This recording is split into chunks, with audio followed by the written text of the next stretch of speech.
Welcome to this week's 10-Minute Word. My name is Gwen Goolsby Tillery, and I'm glad that you are here.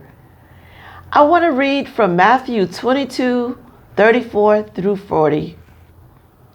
But when the Pharisees heard that he had silenced the Sadducees, they gathered together, and one of them, a lawyer, asked him a question to test him. Teacher, which is the great commandment in the law? And he said to him, You shall love the Lord your God with all your heart and with all your soul and with all your mind. This is the great and first commandment. And a second is like it. You shall love your neighbor as yourself. On these two commandments depend all the law and the prophets. What I want to talk to you about just for a few minutes today is, are you leaving a legacy of love? In the Old Testament, the Israelites were expected to live by the laws that had been set for them. The laws was given to Moses and was a detailed set of rules that were expected to be followed. The goal was to ensure that the Israelites' behavior exemplified or showed that they were God's chosen people.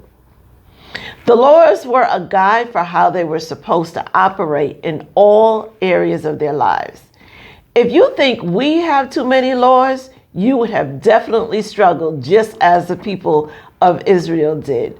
Why? Because there were over 600 commandments, 613 to be exact. There were the civil laws for how to live civilly. These laws were given to the Israelites. These laws dealt with relationships between individuals, the settling of disputes, and the description of proper behavior. Then you had the ceremonial laws. These were the laws that dealt with the priesthood initiation and the priestly procedures as they related to different sacrifices which allowed for the cleansing of sins in the Old Testament. It also focused on food choices. These laws were specific, let me be clear, to the Jews. Then there were the moral laws. The moral law is based on the character of God and extends from the Old Testament to the New Testament. These laws relate to justice, respect, sexual conduct for all people. And then you have the 10 commandments. So you could see and understand that there were a lot of laws and there were a lot of expectation and rules that had to be followed. So when Jesus is asked this question about what is the greatest commandment, what is the one thing that matters the most? When you think about all the things that were outlined in terms of the law, what he said was, first, love God, and secondly, love your neighbor. This is what I want you to understand. Jesus came to fulfill the law, and in the text above, Jesus makes clear to the Pharisees and to the Sadducees that the greatest commandment is to love God first with all your heart and with all your soul. And the second is to love others. The Pharisees and the Sadducees were religious leaders who were self-righteous and more concerned about the law than the people. I'd like to think that we would include ourselves as others. There's no way that we can begin to show the love that is expected for us to be shown toward others if we don't first love ourselves. So what does this have to do with success? What does this have to do with life? I say absolutely everything, especially and particularly for the believers. You see, it was the love that God had for us that allowed his son to descend from heaven to earth. And it was that love that Christ had for us that kept him on the cross. It is a legacy of love that allows us to be able to be used by God in the kingdom. It is that love that should be the driving force in everything that we do. If we're going to be successful on this Christian walk, we must learn to operate in love in everything that we do. Love cannot be secondary. It must be primary. When I look at the state of the world and the state of the church, and I ask the question, do we demonstrate the love of Christ that we have been commanded to demonstrate? Do we exemplify a body of believers that love God with our whole hearts and minds and then love others in that same manner? Well, I'm not going to answer, but the answer is evident based on what we see happening in the world. So it does not matter what your title is, your position, or your status. It doesn't matter what you say. It doesn't matter what car you're driving or what house you're living in. This will not be what God's measure for how you lived your life is going to be examined. For God, your legacy will not be about how much money you made and left behind. The question will be if you left a legacy of love as you aspire to live out your purpose.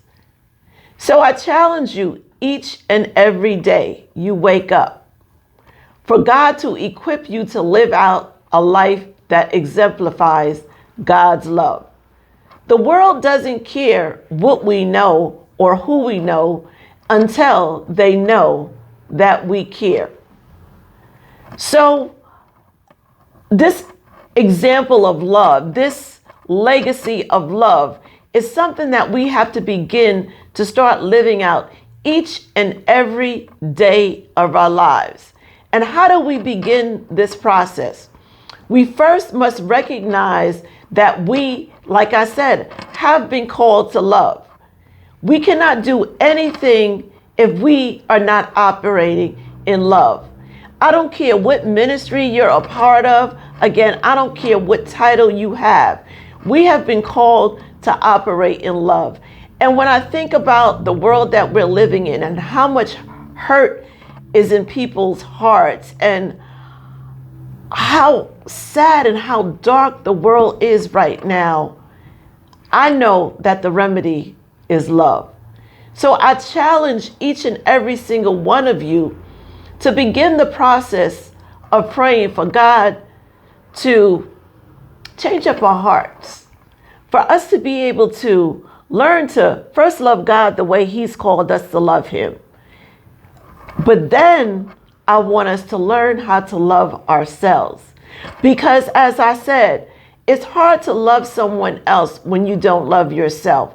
Because see, when you don't love yourself, it's hard to extend that love because you don't feel good about yourself.